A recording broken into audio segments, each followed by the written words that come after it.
Good day and happiness life mga ka-life change. So for today's video, magbabalik ang wais na OFW dapat may negosyo. So this time guys, makikita ninyo ang ating tinatawag na chicken farming or free-range chicken. So eto guys ang aking mga breeders. Ito yung tinatawag na Rhode Island Red and Mahogany breed. So nag-start up ako niyan sa CCU. So lumaki na sila.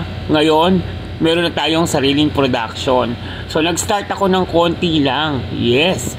So sa 10 pieces na inahin, tapos 2 tandang, at praise God, nahingi po yung isa, binigay ko sa tito ko.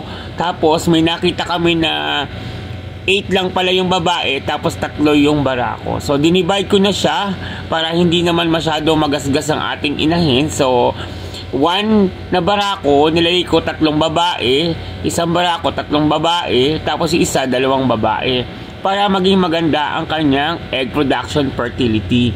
So far sa ganong sistema, na perfect ko po yung pagpapa-fertilize ng eggs.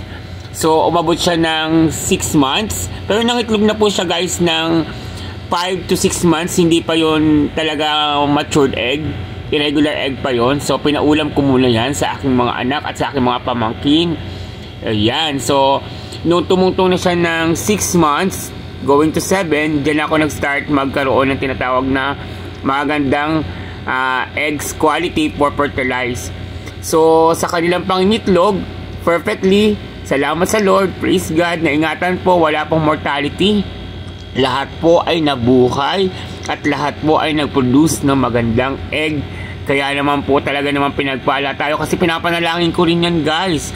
Pinapanalangin ko yung mga manok ko na yan na talagang sana mabuhay, inaalagaan ng mahusay, pinapakain ng tatay ko at nanay ko nagbabantay, diba? Libangan nila yan.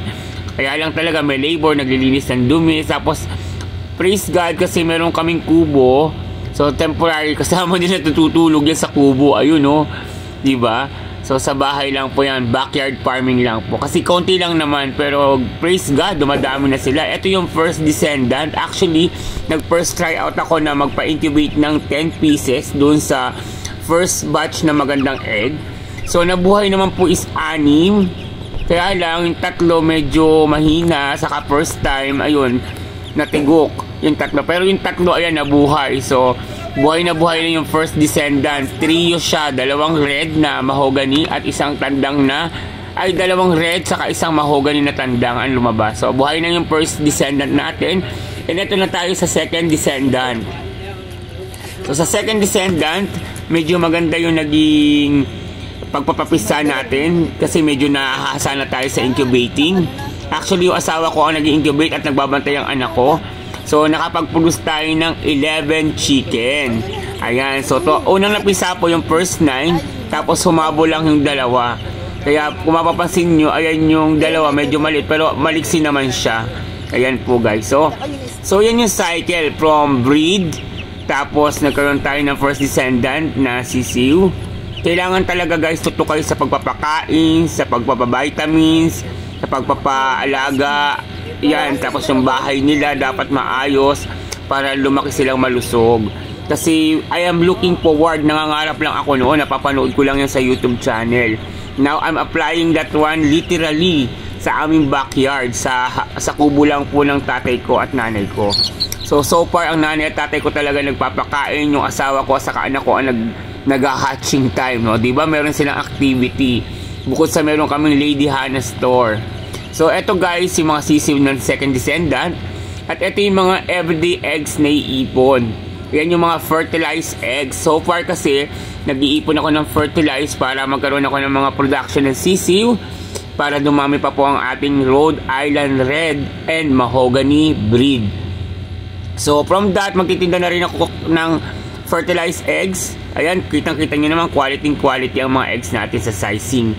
And dito yung mga incubator guys na binili ko noon, isa. So it worth 700 reals sa Shopee. Hindi ko maibagsak yung description link kasi hindi ko pa kabisado, kasi lang sa Pilipinas yan. So ang lulan yan is 20 pieces of eggs. Yan, 20 pieces of eggs yan for hatching and incubating. So, 2 na siya kasi dumadami na ngayong eggs natin, di ba? Praise God. Talaga naman na maganda ang production ng ating eggs. Salamat sa Lord kasi alam ko na ang livestock is biyaya yan ng Lord. Kumbaga hindi mo makokontrol yan kasi natural yan eh. Dadami ang itlog talaga ng isang manok. So daily nangingitlog siya, iniipon ng nanay ko. Pag naipon na siya, at ilalagay na sa atin sa incubating. So ito lang yung incubator namin for the meantime. Nakita nyo naman nakaka-hatch naman tayo kahit pa paano. Kaya lang hindi siya 100% eh. Kasi laging may natitira na konti. Siguro mga 80% na-hatch. At praise God, yung hindi na-hatch, syempre ulam.